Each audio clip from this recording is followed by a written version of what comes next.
Are you looking for an alternative to Kindle Direct Publishing, or perhaps you're looking to create special editions of your book like this that aren't typically available for self-published authors? If that's the case, then be sure to stay tuned, because today I'm doing a full tutorial on BookVault, how to upload there, how to prep your files, and some other tips and tricks along the way to creating special editions of your book like this that have end papers, that have foil on the cover, that have sprayed edges, and have ribbons. And we're talking about all the different BeSpoke features that BookVault offers. I just printed a deluxe edition of my book with all these fancy features. It's a friends to lovers sweet romance, and it's now live on Kickstarter. So if you see this and you think, oh my god, that's a gorgeous book, oh my god, I love friends to lovers, I would love a deluxe edition of the book, then make sure to head over to Kickstarter and support the project. There's this deluxe hardcover available. There's also this special edition paperback. The special edition has black and white photos from Iceland. The deluxe edition has color photos from Iceland. They are both gorgeous editions of the book. And that Kickstarter is live until July 29th. But today we are talking about BookVault and how you can use it to create your own special editions. And I've worked with many print-on-demand companies at this point. I've worked with Kindle Direct Publishing, IngramSpark, Barnes & Noble Press, Draft2Digital, Lulu, so many more. But BookVault is the most different out of all of them. And as we go through the tutorial today, you'll see why. Mostly because it has the most features, but the uploading process as well as how you get it printed is slightly different.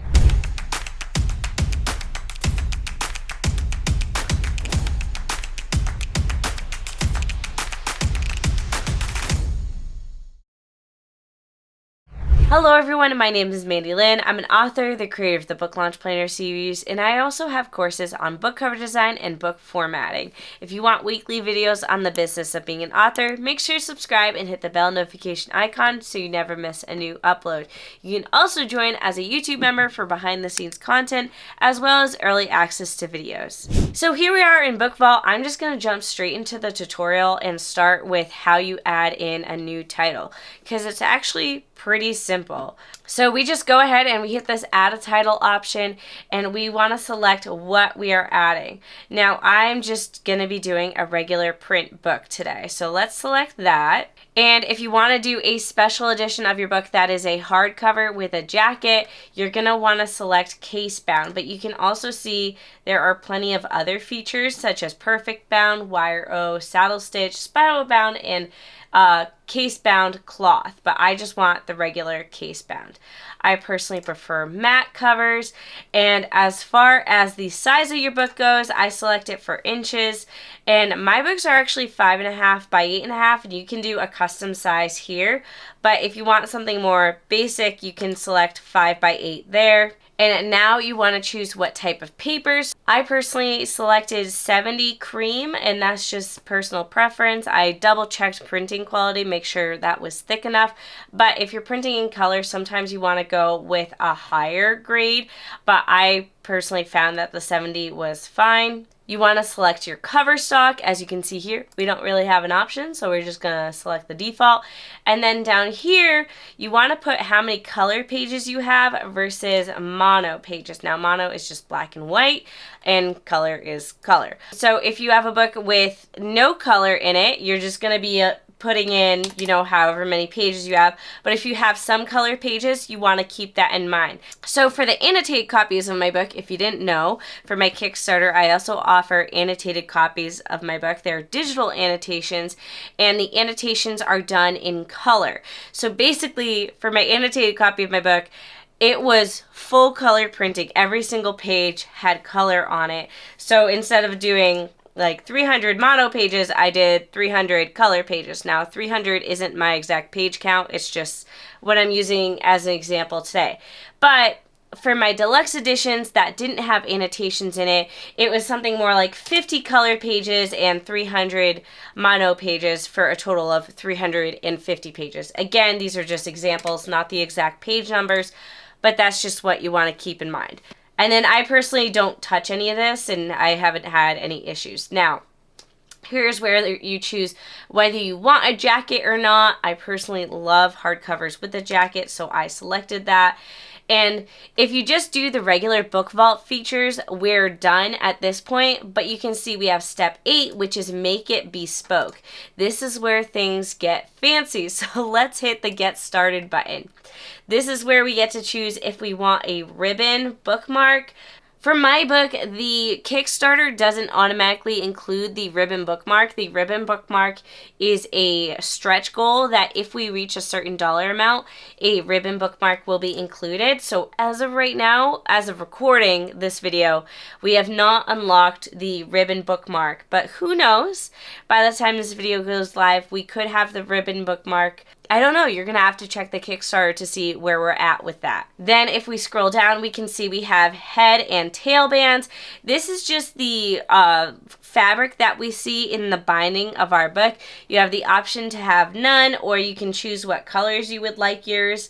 I personally chose the blue and white. I felt like that looked really nice with my design. And then we also have printed end papers. I am obsessed with end papers. I think they are one of the most gorgeous features on a book. I think they're so fun. So I chose end papers. I think that was really a great feature to add to a deluxe edition of a book. And then you can choose to have foiling on your jacket. Now for my book cover design, I felt like foiling wasn't going to look that good on the jacket, so I didn't have it enabled, but I did enable it for the case design.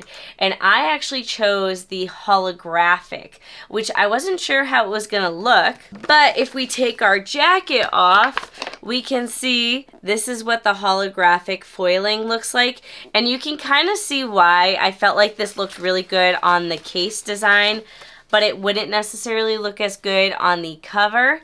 I felt like the cover just had a lot going on, but having it just on the case looks so cool. And this is great for people who don't like having jackets on their book, where this still looks really fun. So I think the holographic foiling looks awesome from BookVault.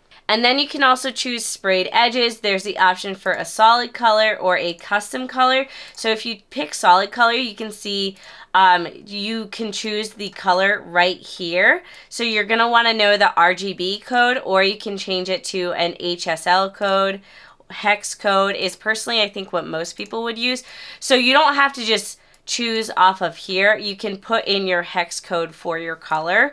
Or I personally know how to add in a sprayed edge onto my book myself. I actually have a tutorial here on YouTube on how you can spray your book edges yourself, especially if it's just a solid color. That's super easy. That's actually how I'm doing the special edition paperback. That is how the special edition paperback on the Kickstarter is so budget friendly. This is only $25 and it has black and white photos in the book. But it also has a sprayed edge because I personally am the one spraying the edge. So I personally didn't feel like it was worth it to do that through BookVault, but the custom design, which in my case was this design with the northern lights and stars on the spine, I felt like that was really cool looking, and that personally is the option that I chose. So from here, you would just go in, you would add in your title, a promo code if you have one, and if you have your own ISBN, you hit yes and you paste in your ISBN there, or you hit no and you can purchase an ISBN through BookVault. Do note that there is a setup fee for every single book you upload to BookVault. And you can also see that if you use the BeSpoke features, which is all these cool features like the sprayed edges, the foiling, the end papers, the ribbon bookmarks, and the head and tail bands, all these features are only through BookVault UK. So that is the only printer at this time that offers these features. And I say that because if you order these books, you're going to be paying a lot more for shipping. So you have to keep that in mind. So for me, when I did this Kickstarter, I had to not only be mindful of how much it would cost to print the book, because you can see here, it's just 20 British pounds. But obviously, shipping is going to be a lot more. In fact, when I only ordered one copy of my book, it costs more to ship the book to me than it did to print the book. But obviously, if we print in larger quantities and ship in larger quantities, the price goes way down. So you're going to want to do a few different quotes through BookVault. BookVault actually features a quoting tool. I will leave it down below where you can fill out all this information. They can give you an estimate on how much it will cost to print, how much it will cost to ship, and you can figure out the pricing for your Kickstarter accordingly if you're doing that. So when you go to the next step, you're going to get a screen that looks somewhat like this. I can't show you the exact screen because I don't want to pay a fee to set up another title, and I also this book is in the middle of being printed and sent to me, so I can't upload new files, and that's why it looks a little different. But basically, you're gonna get this page where there's just gonna be these little boxes that say text file, and then there's a spot to upload, and covers file with a spot to upload, and jacket file. So you have to upload your files individually, one by one. And it's a very basic looking page. What you need to keep in mind is this button right here. This is your sizing templates. So for every single file down here, besides the text file, they give you a template that they want you to use. So when you get to this point, you're going to want to go ahead and click this sizing templates button, and it'll download a zip folder. You want to unzip that folder and you'll have a ton of PDFs. Now basically from there, you're going to open those PDFs in Photoshop and import your designs into each of those templates. So let me show you mine in Photoshop, and let's start with the least complicated, which is the one for the jacket. So let me turn off all my other layers. This is what the template looks like that BookVault will give you. It'll be specific to your book and your size. You can see, if you aren't familiar with design templates, we have the outmost layer, which is this dark blue. This is the bleed zone. This is where the book is going to get cut. Then the innermost is the safety margin. You can see it labeled here. This is the light blue. You still don't want your design in those safety margins, at least not your text, because it could get cut off, it could not. And then you can see the dark gray is where it's getting folded, and then this light gray is this spine here. So ideally, when you get to this point on BookVault, you already have everything pre-designed in another document, and you're basically going to drag and drop everything into these templates. So that's kind of what I did here. I started off by making the entire background this teal color. I put in the cover, I put in the spine, the ISBN, the back of the book, the design that's on the left flap, or I guess it's technically the back of the book flap, and then the design that's on the right. Now, I personally am not done with tweaking all this. I don't really like the design that's on the back of the book right now. I might change it to something like a quote from the book, but this is just filler text for me. But this is kind of the way you want things laid out. You can see nothing's too close to the margins. It's all neat. It's good. And then you just go ahead and export this as a PDF in Photoshop. Now, the next file you will have is your case file. And again, if we just turn off my design, this is what the case file looks like. You can see the bleed area on the case is much bigger because this is actually being folded over like a piece of cardboard, and that's why it's so big. So your image, you won't see most of this, but you still want it there to make sure that it looks good. We have a small safety margin, and then we have the spine again. So for me, this was a stock image that I found. I modified the colors a little bit to match the color on the cover, and then I added my text in, and that is the book. Now, what's important here is I went ahead and I made a foil design. And when you do the foil, you have a separate file. So your foil file should be a completely white background, and the only time you want something on your foil file is in black, and it should be what you want to have foiled.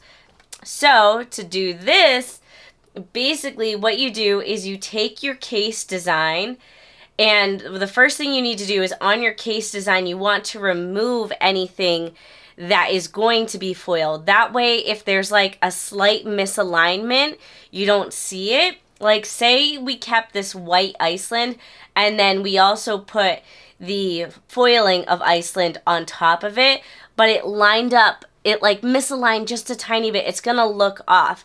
So what you want to do is you want to turn off any file layers that are going to be foil. So basically we do that. So this is what the cover will look like when we export it for print for the case laminate. And then basically what I did at this point is I saved this, exported this, then I saved it again and created this file where you can see I added this white layer in Photoshop, and then it made only the two Icelands visible and made them into black text without any drop shadow effects, because you can see I used to have effects on them. I removed that. And that's how you make sure that your foiling looks seamless like this, where it looks great. So that is how the foiling works. Now the sprayed edges, that's another thing that can be a little complicated.